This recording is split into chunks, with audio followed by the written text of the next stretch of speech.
Okay. Good morning, everyone. Bonjour tout le monde. It's a pleasure to be here today, of course, with Prime Minister, with all our colleagues, and with all of you. Canadian industry is the backbone of our economy, and today we're here to strengthen that backbone.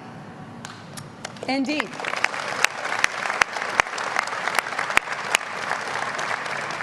Over the past few weeks, we've traveled the country meeting our workers and our industries.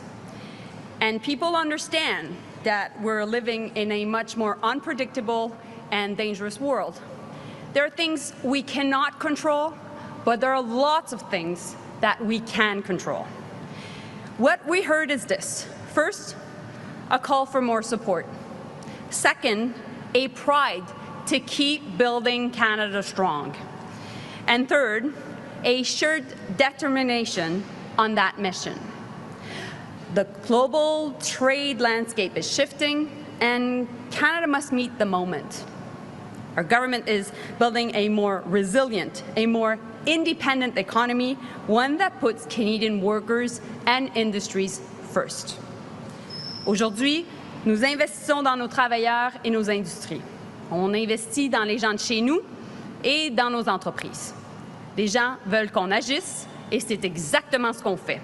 On le fait parce que c'est bon pour notre économie et c'est bon pour le Canada. We're doing this not only to protect our economy now, but also to make sure that we're thinking ahead and we're acting for the long term. And together, we're laying the foundation for Canada's prosperity wherever region of this country can grow, succeed, and lead. And with now, indeed, and now, it is my pleasure to present you the Prime Minister of Canada, Mark Carney. Certainly done. Merci. Thank you. Merci beaucoup, Minister Joly. Bonjour tout le monde. It is a great pleasure to be here at Mitsubishi Heavy. And I just want to say a word before I get started about what an incredible company this is. Wait, Luke, thank you for welcoming us here because this is a company that is connected across Canada and is connected around the world. I lived in Japan 35 years ago now. Oh, am I 60? Yes, I am 60. Well, leading company then, leading company now. And as a signal of the importance of companies like this, a signal of the importance of the issue we're going to talk about today, I'm joined today by Cabinet colleagues, Minister Joly, Minister Champagne, Mr. MacDonald, Mr. Haiju, Mr. De Bruzen, Mr. Lightbound, and Secretary of State Zaruchelli. I'm joined by the Peel Caucus. You are joined by the Government of Canada. We have just come from 2 days of our federal cabinet convening in North York, and we spent those days with a clear focus on delivering our overarching mission in this time of crisis. Our overarching mission is to build Canada's economic strength in face of unprecedented change. Now, here at Mitsubishi Heavy Industries, we're surrounded by examples of that strength. State-of-the-art manufacturing, state-of-the-art assembly expertise, Canadian skill and ingenuity, a supply chain that makes heavy use of Canadian materials such as Quebec aluminum. And workers in this facility are building more than aircraft. They are building a stronger future for their families and for our country. Alors que le nouveau gouvernement du Canada regarde vers l'avenir, nous restons concentrés sur une priorité. Donner à nos travailleurs les moyens de le saisir. Doubler le rythme de construction de logements au cours de la prochaine décennie. Accélérer les grands projets d'intérêt national. Mettre en place une nouvelle stratégie industrielle de défense en reconstruisant, en réarmant et réinvestissant dans nos forces armées. Et garder le cap sur 3 objectifs clairs. protéger nos communautés, sécuriser nos frontières et réduire le coût de la vie. The world is changing rapidly. The largest economy, the United States, is fundamentally reshaping all of its trading relationships. And we're moving from an age that lasted decades, an age when free trade was a motor of global economic growth, to a new age, an age of economic nationalism and mercantilism. You know, the U.S. tariff rate is now the highest it has been since the Great Depression in the 1930s. And these tariffs are being applied to all countries on nearly all goods. And the changes in U.S. policy go beyond tariffs. Countries now must, in effect, buy access to the world's largest economy through investments, through unilateral trade liberalization, and policy changes in their home markets. And all the while, the transformation of global trade is occurring against a backdrop of wider economic disruptions, of geopolitical realignment, of AI and other technological transformations, and the necessity, the imperative of a shift to a greener economy. What's going on is not a transition, it's a rupture, and its effect will be profound. Workers displaced from their jobs, supply chains that have existed for decades disrupted, companies forced to change where they find their materials and their products. And all of this is causing an extreme uncertainty that's holding back massive amounts of investment and, as a consequence, slowing economic growth. Just this morning, we see the impact in today's employment report in Canada, with unemployment rising across regions and sectors. This makes decisive action crucial. To be clear, we're in a position right now where Canada currently has the best trading deal with the United States of any of their trading partners. 85% of our trade with the U.S. is now tariff-free. And we have the lowest tariff rate of any country in the world. But we also know that given all those changes, given the rupture, we can't rely on our most important trading partner as we once did. Le libre-échange, depuis longtemps, est un pilier de l'économie canadienne. Pendant des décennies, notre participation croissante au marché américain a constitué l'un des fondements de notre force économique. Le commerce représente près de 2/3 du produit intérieur brut du Canada. Des secteurs comme l'automobile, l'acier et l'aluminium envoient plus de 90% de leurs exportations vers les États-Unis et, dans bien des cas, les chaînes d'approvisionnement sont interdépendants. Ces secteurs sont essentiels pour notre économie en raison de l'ampleur de leur production, des carrières qu'ils génèrent et des collectivités qu'ils soutiennent. Ce qui était autrefois une des plus grandes forces du Canada est aujourd'hui devenu une vulnérabilité. So our relationship with the United States, so essential for so many industries, was once one of our greatest strengths, and in many cases, in certain sectors, has become a vulnerability. This disruption calls for a bold new approach. And given, as Minister Joly said, given that we can't control what other nations do, Canada's government is focused on what we can control. And that means building our strength at home, building Canada strong.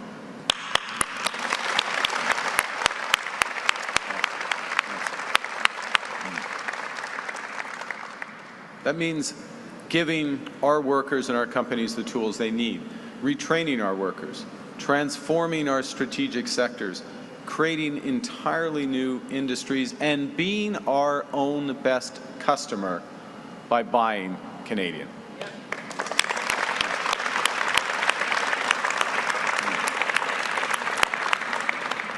And to these ends, our new government is embarking on an ambitious plan to secure a new era of prosperity out of this age of adversity. Our new industrial strategy will help transform our economy from being overly reliant on the United States to one that is more resilient to global shocks. A new economy that's built on the solid foundation of Canadian industries, Canadian workers, and it's bolstered by diverse international trading partners. To drive this transformation, we've just launched the Major Projects Office. Its job is to fast-track major nation-building projects. Shortly, we will launch Build Canada Homes just later this month. And that's a new government entity that will help double the pace of housing construction over the next decade, while creating a new housing industry using Canadian technology, Canadian workers, and Canadian lumber.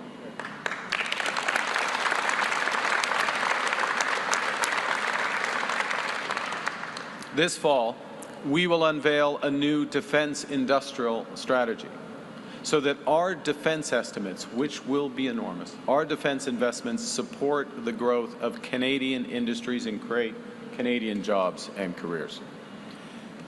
We'll begin this month our negotiations of a new defense and security partnership with the European Union, and we've launched a new trade diversification strategy to develop new export markets. We will soon also release our climate competitiveness strategy to position Canada as a leader in decarbonization. As Canada's new government embarks on these missions, we will work to ensure Canadian businesses and workers have the tools that they need to help drive this transformation. Let me be clear. If we want our economy to grow, and we do, with thriving careers at home and booming exports around the world, we must once again become a country that builds big and builds fast.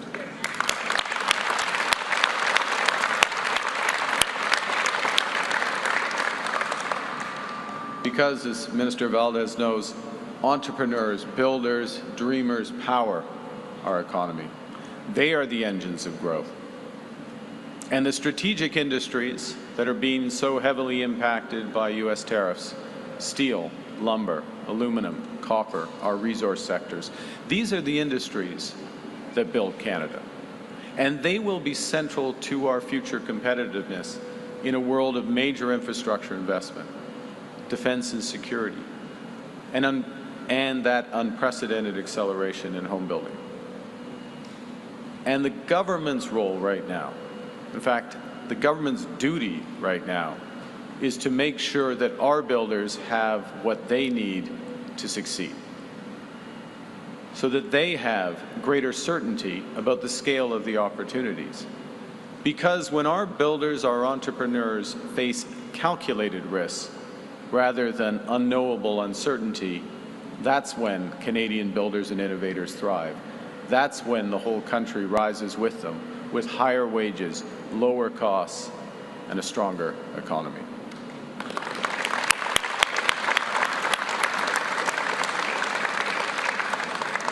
So today, to fortify our economic strength, my colleagues and I are announcing a series of ambitious new measures to protect, build, and transform our strategic industries. These are the sectors where workers and businesses have been impacted by those tariffs and trade disruptions. And we're building on our recent initiatives to help transform Canada's steel and lumber sectors. The measures today will help workers acquire the skills and businesses to retool their production, businesses to diversify their products and markets, and, crucially, spurring more demand right here at home for Canadian businesses. The first and foremost, the foundation, is Canadian workers.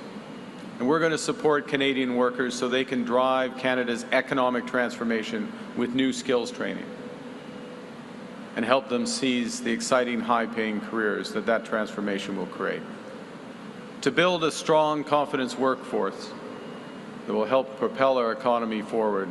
The government is introducing a new robust reskilling package to train 50,000 workers. This package will include new methods such as employer-based training and targeted outreach to workers. We will automatically enroll new employment insurance claimants to our new jobs matching program and introduce a new platform with a skills to job tool to make job searches easier and match people more quickly to new jobs, connect them to training opportunities and career counseling.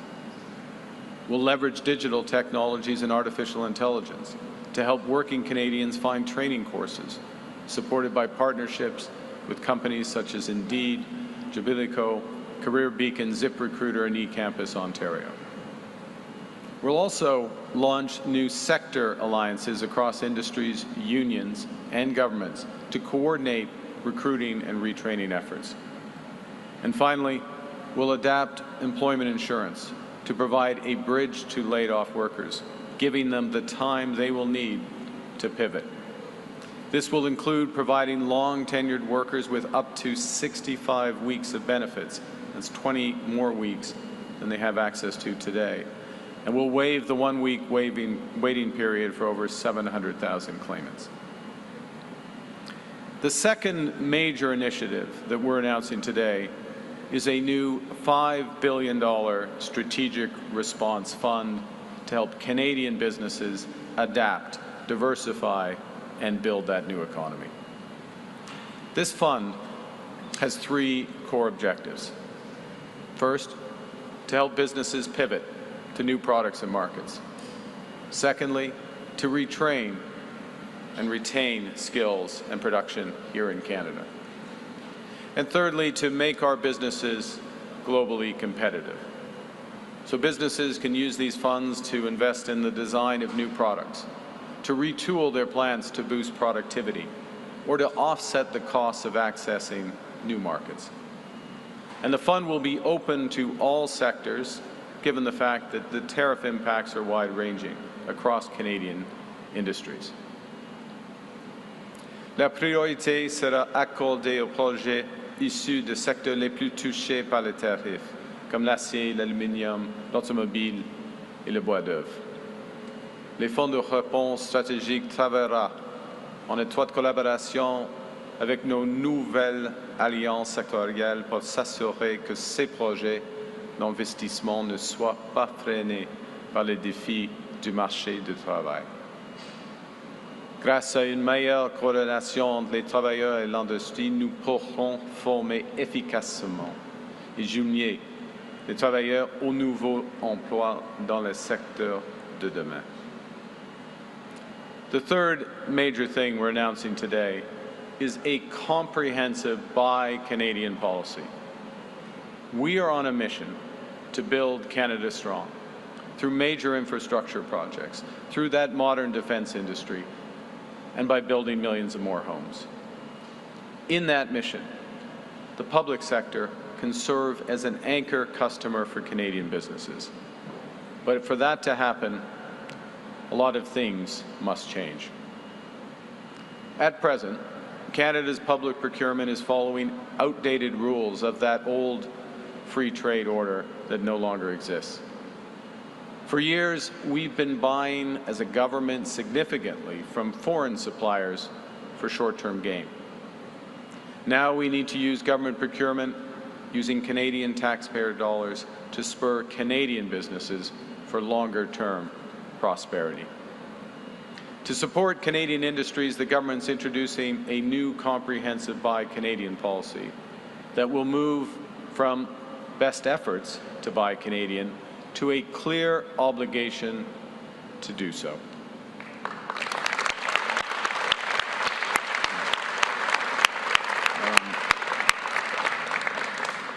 And when Canadian suppliers are truly unavailable, will require local consent and purchases from trusted partners. And these cases will be the exception, not the norm. They'll have to be approved by ministers. We'll apply this approach beyond a narrow definition of the federal government to all federal agencies and all federal crown corporations. leveraging every dollar the federal government spends and invests. And finally, we're going to cut out red tape and simplify access for businesses to those federal procurement opportunities. This is an approach that can also help serve as a roadmap that could be adopted by provinces, territories, and municipalities. Le Canada est un fier défenseur des accords de libre-échange. Nous les respecterons et continuerons de les renforcer avec des partenaires fiables. En parallèle, nous devons mettre davantage à profit nos propres ressources. Dans l'Union européenne, les 3/4 de l'acier qu'on utilise sont produits sur place. Le Canada, en revanche, exporte souvent près de 60% de ses matières premières et importe ensuite les produits finis. With these changes in procurement, we will build more with Canadian steel, Canadian lumber, Canadian technology, Canadian workers. We will build big, build bold, build Canadian. Now, I said a moment ago when I started that this is a rupture. It's a big change that's been forced on us in a short period of time. So we need to provide immediate liquidity relief to businesses. There's immense change in a short period of time, and businesses that have relied most heavily on the trade with the United States, such as the auto sector, will need temporary immediate relief from liquidity pressures. Businesses need time to reposition themselves for the future. And for small and medium-sized businesses, the Business Development Bank of Canada will increase loans, the maximum loan size to help with this, from $2 to $5 million. For largest businesses and larger businesses, the Large Enterprise Tariff Loan Facility will provide flexible financing at scale with lower interest rates and longer maturities. We're going to implement these changes immediately to ensure that our businesses can bridge the gap to the future. And it's not all about money. Some of it is about regulation. So to add flexibility to the automotive sector, we will remove the 2026 electric vehicle availability standard, which specifies the share of new vehicle sales that must be electric next year. This will provide immediate financial relief to automakers at a time of increased pressure on their competitiveness.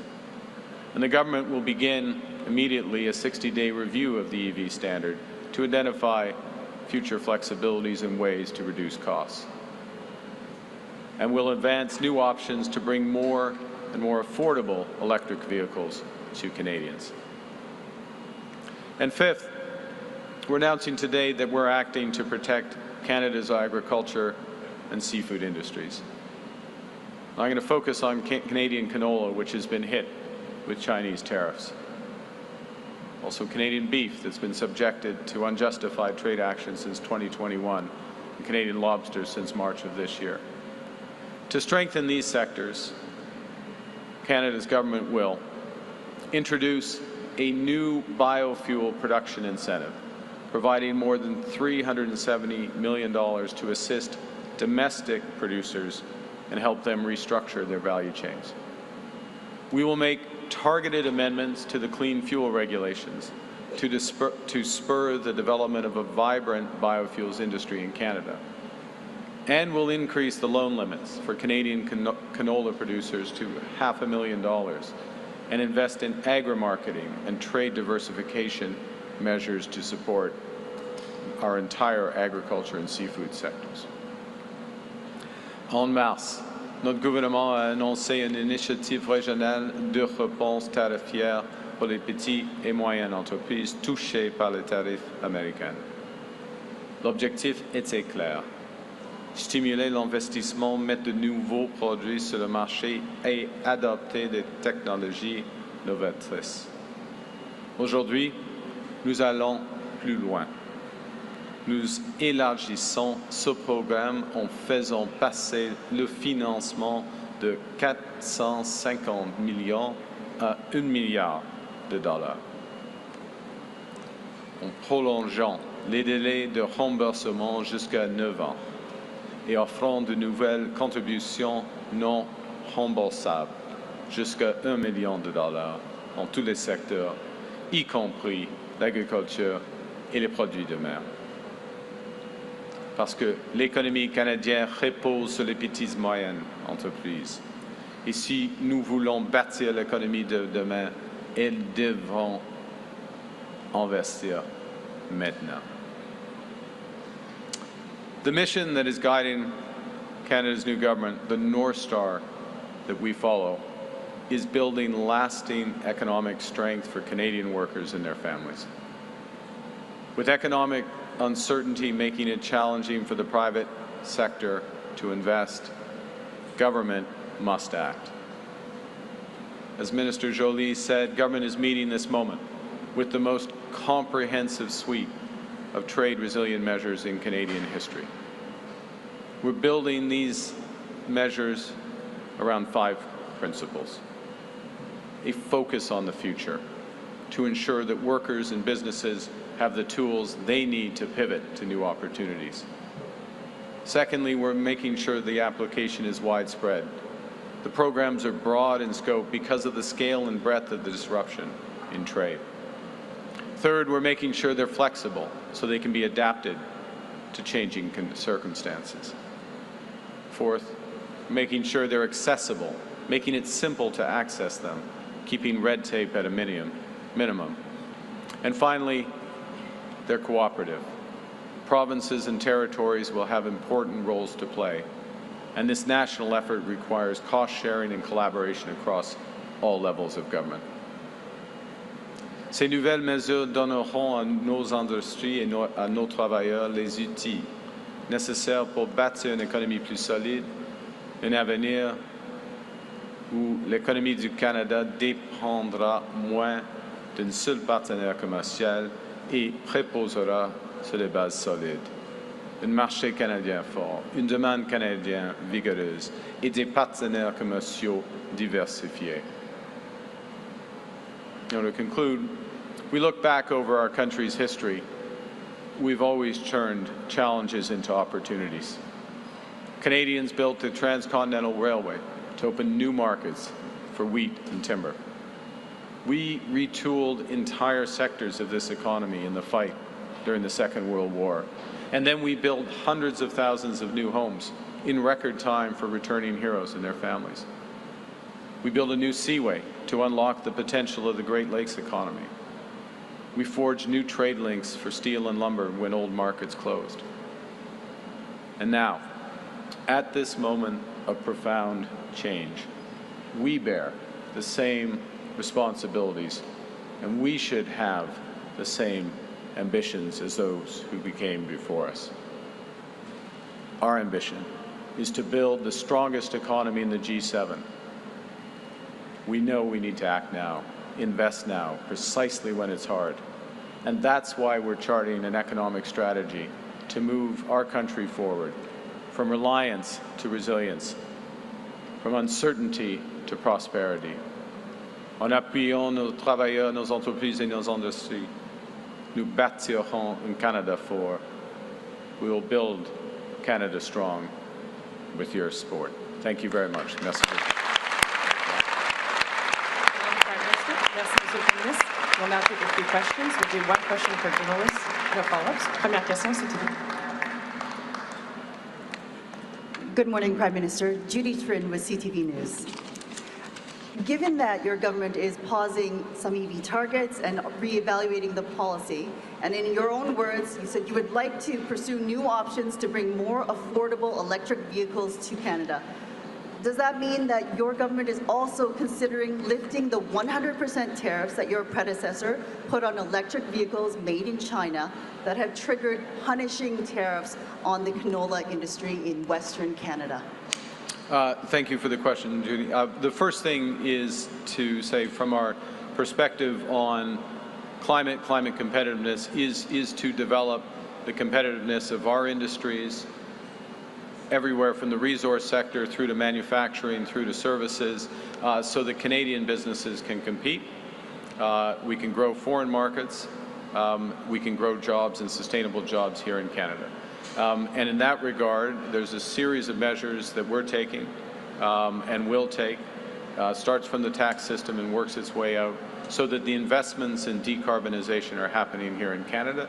You will see some elements of that coming with the major projects when those announcements are made as well, but there'll be a more comprehensive approach for climate competitiveness as part of our global industrial competitiveness strategy, and you'll see that in the coming weeks. That's the first point. So I want to put it into that context.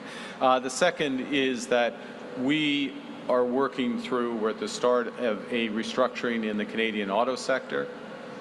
The suspension of the EV mandate for 2026 is part of helping with that. Crucially, that strategic response fund that we announced today, the $5 billion that's available for retooling, reinvestment, repositioning, we expect heavy use in the auto industry to help with that repositioning. And it is in the context of broader trade discussions, yes, with the United States, first and foremost, given the deep ties between Canada and the United States in the auto sector, as well as other countries. With respect to China, we have begun more intense engagement with China with respect, first and foremost, to canola and other agriculture and seafood products, but it will, I'm sure those discussions will branch out, but it's too early to come to any conclusions on those. Thank you. Bonjour, Monsieur le Premier ministre, Valérie Gavage de Radio-Canada. Vous abandonnez aujourd'hui cette mesure sur les véhicules électriques. Vous avez abandonné la taxe carbone. En même temps, vous avez des députés qui mettent sur pied un caucus vert parce qu'ils trouvent que vous ne vous préoccupez pas suffisamment de l'environnement. Comment vous allez faire pour les rallier? Et puis, est-ce que le Canada est en train d'abandonner ses ambitions climatiques? Non, merci pour votre question. Non, c'est la position du gouvernement du Canada que la lutte contre le changement climatique, c'est une obligation morale, mais c'est en même temps, c'est un impératif commercial, c'est un impératif de compétitivité. Et maintenant, nous mettons l'accent sur la compétitivité de nos entreprises, de nos travailleurs, en ce qui concerne la réduction des gaz à effet de serre. Par exemple, nous avons déjà, mais nous allons renforcer les crédits d'impôt afin d'avoir plus d'investissement dans l'énergie propre. Premier point. Deuxièmement, on va garder le prix industriel du carbone. Il faut améliorer le fonctionnement de ces marchés. Et comme je viens de dire, il y aura une stratégie, une politique de compétitivité du carbone et une stratégie pour la nature en même temps. Alors, on va faire beaucoup, on met l'emphase sur les résultats. Les résultats, c'est-à-dire de la compétitivité de notre économie, de nos entreprises, en ce qui concerne les réductions de gaz à effet de serre. Merci. Question, CBC. Prime Minister Tom Harrod with CBC. Can I ask you, if you're reviewing the EV mandate, are you open to the idea of scrapping it altogether like the Conservatives are demanding? And I guess how should Canadians, we're just asked this in French, but how should Canadians, I guess, see your commitment to Canada's climate goals? And if I could get you to clarify just on another matter, Minister LeBlanc said yesterday you're now pursuing smaller deals on certain sectors with the United States on tariffs. Why are you pursuing that strategy? Well, let me, I'm going to take the second part first, and I'll come back to you first, which is Minister LeBlanc. What Minister LeBlanc said yesterday is what I said the day before, actually, so it's good to see that we're lined up. We're all lined up in the strategy. What's happening with our situation with the United States, and I'll do this quickly. We have the best deal of any country right now, 85% tariff-free, lowest tariff rate. The issue is the strategic sectors, and it's a big issue. Flavio Volpe is here. Thank you for coming. Flavio, he knows it well. Autos, steel, aluminum, forest products, copper. Those are the big issues. And those are areas that the United States has identified, we would agree, but has identified as strategic. So they have a different tariff regime for those sectors. And the only way to tackle those is to go directly to the sectors and recognize the interdependence between Canada and the United States. The fact that Canada makes the United States more competitive in these sectors and structure agreements in and around there, or look to structure agreements around those. Now, the U.S. has a very tough tariff policy around these, to be clear. So it's real work, it's hard work, but that's where we're focused. That is the, quote, smaller, they're not small, they're big, but sector-specific deals. At the same time, there will be a review of our overall trading arrangement with the United States and Mexico, CUSMA. We have begun the preparations for that. I expect the Americans and the Mexicans will do the same. That will happen, begin in the new year. But effectively, that is the bigger trading relationship, and so the focus for the larger trading relationship shifts to there. With respect to EV mandates, let's be absolutely clear. We have an auto sector, because of the massive change in U.S. trade policy, is under extreme pressure. We recognize that. That's why we put in place the major liquidity facility, and it is an enormous liquidity facility, the large enterprise tariff facility. That's why we're putting in place $5 billion in the Strategic Response Fund. That's why we're working with worker retraining. And that's why we're also looking for Buy Canadian opportunities with that sector, okay, that and other sectors. In that context, the EV mandate this year adds to the liquidity issues they have, the financial challenges that these producers have. They've got enough on their plate right now. So we're taking that off, allowing them to focus, working with them. We're using this as an opportunity as part of a broader strategy on climate competitiveness to look at all our measures to help get greenhouse gases down, as I said a moment ago in French, greenhouse gases down in the key sectors, as well as across the economy. And we'll look at the interaction between the EV mandate, our clean fuel standards, our investment tax credits, our trade policy, all of those elements, because what this government is focused on is absolutely results. Not saying something's going to happen at a certain time, but giving workers and businesses the tools to make it happen. Prochaine question. Oui.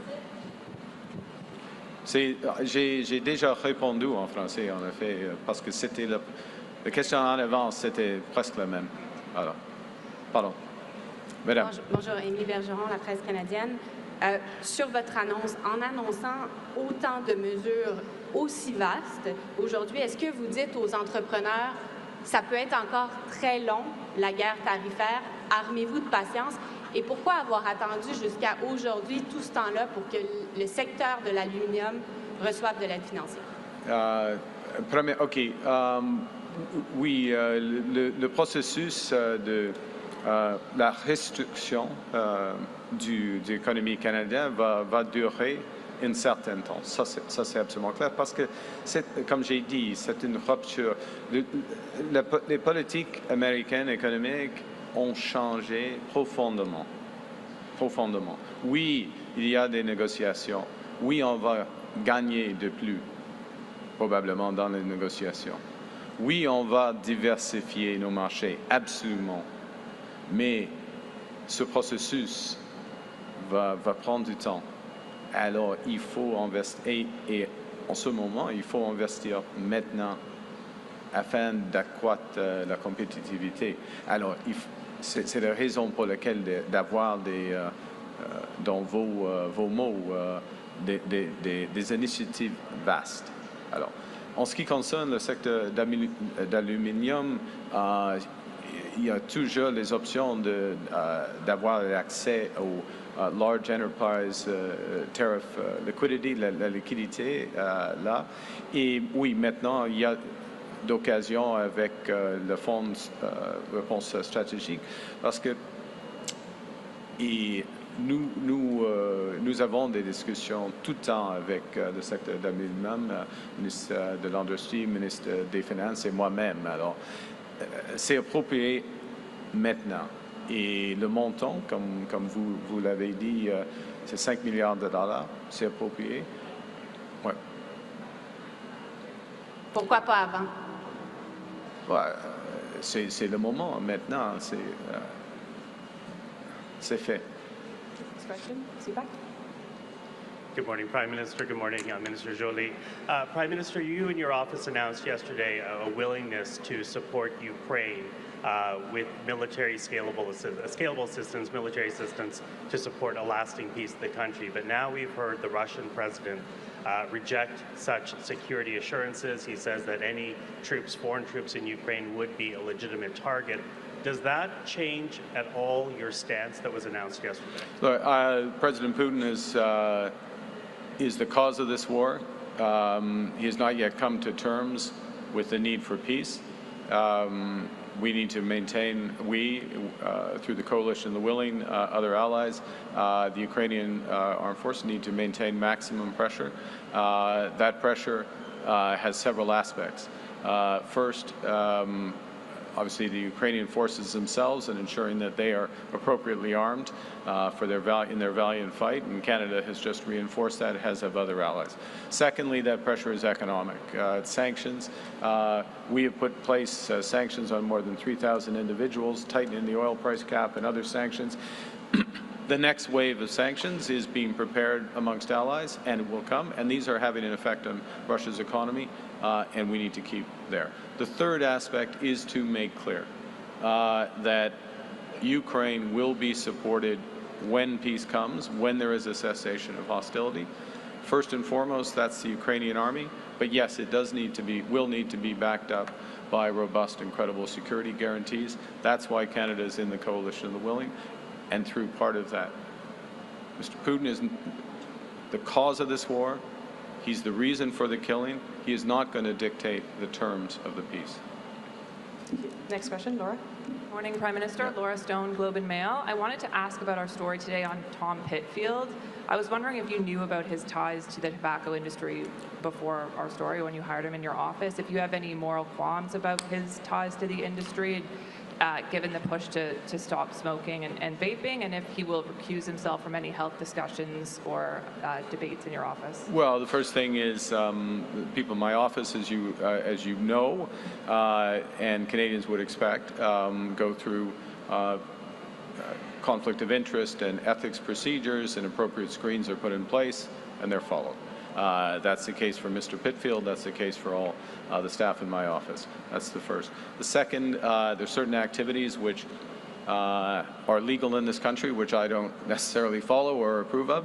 But you know, that's people. We have tobacco industry in the country. We have people who smoke in this country. It is legal to buy cigarettes in this country. I make no judgment about that. Thank you. I can't hear you. Will he be involved in any health discussions or Look, I don't know. Next question, please. Non-issue. Good morning, Eric Viano, CH News. We cover Hamilton and Niagara region, which has a large number of foreign workers. Is your government planning on making changes to the temporary foreign worker program? Look, I think the first thing I'll say is that what this government is committed to do, and we are putting in place the measures in order to do it. I'm going to give a specific example of some success here with respect to foreign workers in a moment. But our overall commitment, and let's put this in context, foreign workers are about 7% of the labor force, a little more than 7% of the labor force, and we've committed to get that number down to less than 5% by 2027. Okay? So that takes a comprehensive strategy, it's adjustment, and we're talking students, we're talking asylum seekers, temporary foreign workers, all classes, provincial nominee program workers, all these classes of workers. With respect to temporary foreign workers, they are less than 1% of the labor force. We're looking to adjust those levels and the composition of those workers, and one of the things that this government put in place was restrictions to reduce the flow of low-wage foreign workers, so those who are taking the lower-wage jobs in this country. And that flow is down 70% this year. I'll repeat that, 70% this year. So context is important, trajectory is important. We're acting, things are moving. Next question. Thank you. We'll have time for one last question. Ira? This is Irep Çakır, Turkish Voice of Canada. Prime Minister, your mandate pledges to attract top global talent while returning overall immigration to sustainable levels. Yet recent data show an uptick in skilled immigrants and even citizens leaving Canada, citing housing and wage pressures, as you know. As you pursue new alliances and define strategic sectors, how will you prevent reverse migration from hollowing out the workforce those sectors need? And what concrete retention targets or measures are you setting to keep up talent here? Okay. The first thing is, I view your question the following, and thank you for it. It's about having the best quality of life in the world in Canada. And there are a series of things that we're doing that's going to add to Canadian quality of life. I'm going to focus on two. We're in the Peel region. I'll focus on two that are issues here. There are issues elsewhere in the country. And the first is around crime and safety in our neighborhoods. This government is committed to reforming the criminal code to ensure that organized crime, gang crime, crime with handguns, home invasions, auto theft, that the individuals who participate in those crimes pay the price they should with consecutive sentencing, that they are not in a position where they commit a crime one day and they're arrested and then out on bail the next. So bail reform being at the heart of it. We're committed to having more officers at our border, 1,000 more border agents, more RCMP, committed to working more closely with the provinces. And I'll give you a specific example with respect to the last. We've been working with the Council of Federation, all the provinces, on bail reform. We will be legislating on that. We're proposing legislation, I should say, to the House on that next month. I met with Premier Ford this morning as part of an ongoing conversation about how we can address these issues, what the federal government needs to do on the criminal code. I agree with Premier Ford on these issues, and that's why we're moving on them. What the province and the municipality can do in terms of policing more effectively. So we're working very closely. That's one aspect of quality of life. Another aspect of quality of life is housing. In the next few weeks, we will announce the launch of Build Canada Homes as part of doubling the rate of housing starts in this country, including in this region, to help ensure people have homes, have the communities they wish, and help with that. I just want to point out that there are many factors that drive where people live, and where we are focused today, tomorrow, in the future, is on Canadians having the best quality of life possible. Yes, it starts with the economy and responding, meeting to the moment. That's what today's announcement is about, but it also goes to the fundamental of being safe in your community, owning your own home, being able to pay your rent, living a good life. Thank you very much.